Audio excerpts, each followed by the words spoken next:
In the year 1986, the world found itself at a crossroads. The United Nations, recognizing the growing unrest and the deep desire for harmony among nations, declared it the International Year of Peace. This was more than just a symbolic gesture. It was a call to action, a plea for humanity to pause and reflect on the direction we were heading. The world, in many ways, was holding its breath, hoping for a new era where understanding and compassion would triumph over conflict and division. Across continents and cultures, people yearned for peace, not just the absence of war, but a genuine sense of unity and belonging. From bustling cities to quiet villages, there was a shared hope that the future could be brighter, that our children could grow up in a world free from fear and hatred. The longing for harmony was universal, transcending language, religion, and nationality. It was a dream that lived in the hearts of millions. A vision of a world where kindness and understanding would be the norm, not the exception. Yet, even as the world spoke of peace, the reality on the ground was starkly different. Conflicts raged on in distant lands and in our own neighborhoods. News headlines were filled with stories of violence, protests, and unrest. The scars of war were visible not only in shattered buildings and broken communities, but also in the hearts of those who had lost loved ones or been forced to flee their homes. The dream of peace seemed fragile, easily shattered by the harsh realities of human conflict. Wars continued to erupt, sometimes over borders, sometimes over beliefs. Violence crept into our streets and even our homes, leaving families in distress and communities divided. The pain of loss and the fear of uncertainty became a daily reality for many. It was as if the world was caught in a cycle of suffering, unable to break free from the patterns of anger and retaliation that had defined so much of our history. In moments of quiet reflection, many began to ask themselves, why is peace so elusive? Why, despite our collective longing, does true harmony seem just out of reach? Is it something inherent in human nature, or have we simply lost our way? These questions echoed in the minds of people everywhere, from world leaders to ordinary citizens. The search for answers became a journey inward, a quest to understand not just the world around us, but the world within us. The answer, it turns out, may not lie in treaties or political agreements alone. While these are important, they are only part of the solution. True and lasting peace begins within each of us. It starts with a willingness to look inward, to examine our own thoughts, feelings, and motivations. When we cultivate inner calm and understanding, we become less reactive, more compassionate, and better able to contribute to peace in our families, communities, and the world at large. In our pursuit of progress, we have achieved incredible things. We have built towering cities, developed advanced technologies, and connected the world in ways our ancestors could never have imagined. But in focusing so much on outer achievements, we have often neglected our inner world, the place where true peace must begin. The pressures of modern life, the constant rush and noise can leave us feeling disconnected from ourselves and from each other. We have created powerful machines and systems, but sometimes in the process, we have forgotten the power of our own hearts. The ability to empathize, to forgive, to love, these are the qualities that can heal divisions and bring people together. When we remember to nurture these qualities within ourselves, we become agents of peace, capable of transforming not just our own lives, but the world around us. True peace is not something that can be imposed from the outside. It is a state of being that arises when we understand the roots of our own suffering and choose to respond with compassion rather than anger. It begins with a single person, a single moment of awareness, and ripples outward, touching families, communities, and eventually the world. The journey to peace is both personal and collective, and it starts with each of us, right here, right now. Humanity has achieved incredible things. We have made astounding progress in science, technology, and medicine. Yet, we face immense challenges. Wars, poverty, injustice, and environmental destruction threaten our planet. We are, in truth, deeply interconnected. These problems affect us all. The root of these problems lies in an imbalance. We have focused on external development, on acquiring more, on achieving success, but we have neglected our inner development. We've forgotten the importance of wisdom, compassion, and peace. At the very heart of Buddhist philosophy lies a profound exploration of human suffering. Buddhism teaches that suffering is not random or meaningless, but rather it arises from specific causes that can be understood and addressed. According to the Buddha, there are three main roots of suffering, often called the three poisons, that lie at the core of our pain and dissatisfaction: selfish desire, egoism, and dogmatic attachment. These are not abstract concepts, but living forces that shape our daily experiences, our relationships, and even the way we see ourselves and the world. These poisons, if we are honest with ourselves, are present in each and every one of us.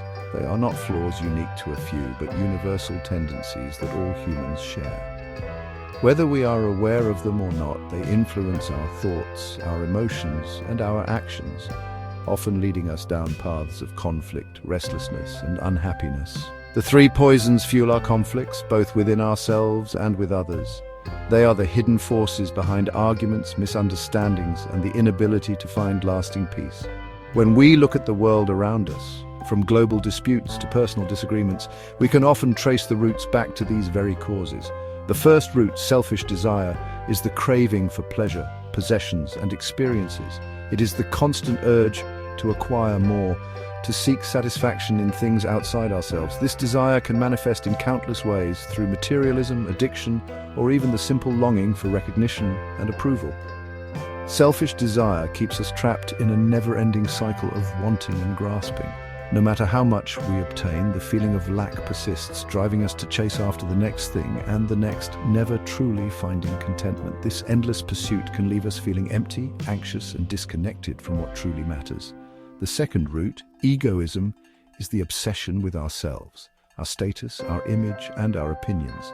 It is the voice inside that constantly compares, judges, and seeks to prove its own worth. Egoism can make us defensive, competitive, and isolated as we become preoccupied with how we are perceived and whether we measure up. This self-centeredness leads to competition, jealousy, and conflict. It can turn friends into rivals and even family members into adversaries. When we are caught up in ego, we lose sight of our shared humanity and the possibility of genuine connection. The third root, dogmatic attachment, is the clinging to ideas, beliefs, and ideologies. It is the refusal to let go of our opinions, even in the face of new evidence or perspectives. This attachment can be to religious, political, or personal beliefs, and it often leads to rigidity and intolerance. Dogmatic attachment creates division and prevents understanding. It builds walls between people, making it difficult to listen, empathize, or find common ground. Ultimately, these three poisons are at the root of much of the suffering we experience, both individually and collectively. By recognizing them within ourselves, we take the first step toward healing and liberation. Science and technology have brought us many benefits. They have improved our lives in countless ways. But they cannot solve all our problems. They cannot bring us lasting peace or happiness. Science and technology are tools. They can be used for good or for evil. They can connect us or divide us. The key is to use them wisely, ethically, and with compassion. We must not let them control us or dictate our values. Our modern world tells us that happiness comes from outside ourselves. It tells us to buy more, achieve more, and be more. But this is an illusion. True happiness cannot be found in material possessions or external achievements. True happiness comes from within. It comes from cultivating inner peace, wisdom, and compassion. It comes from living in harmony with ourselves, with others, and with the natural world. Lasting peace is not just the absence of conflict, but the presence of certain essential freedoms that allow every individual to thrive. To truly achieve peace, we must nurture 4 fundamental kinds of freedom: physical, social, emotional, and intellectual. These freedoms are deeply interconnected, each one supporting and strengthening the others, creating a foundation for a harmonious and flourishing society. When we foster these freedoms, we create a world where people can support and uplift one another. Each freedom nourishes the others, forming a web of mutual care and understanding.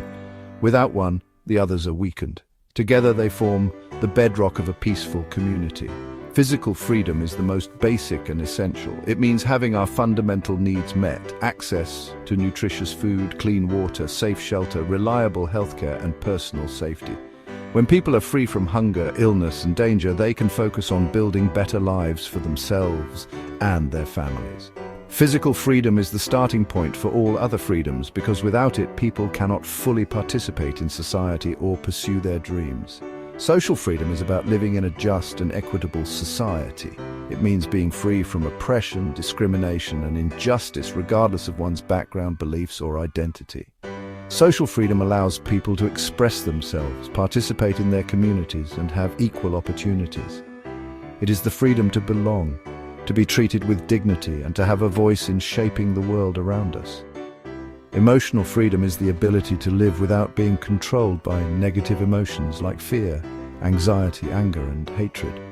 It means having the inner strength to face life's challenges with resilience and hope. Emotional freedom is nurtured by supportive relationships, self-acceptance, and the ability to forgive and let go of past hurts. When we are emotionally free, we can build deeper connections, resolve conflicts peacefully, and contribute positively to our communities. This freedom allows us to experience joy, compassion, and empathy, which are essential for lasting peace. Finally, intellectual freedom is the right to think critically, question assumptions, and seek truth. It is the freedom to learn, to explore new ideas, and to express our thoughts without fear of censorship or persecution.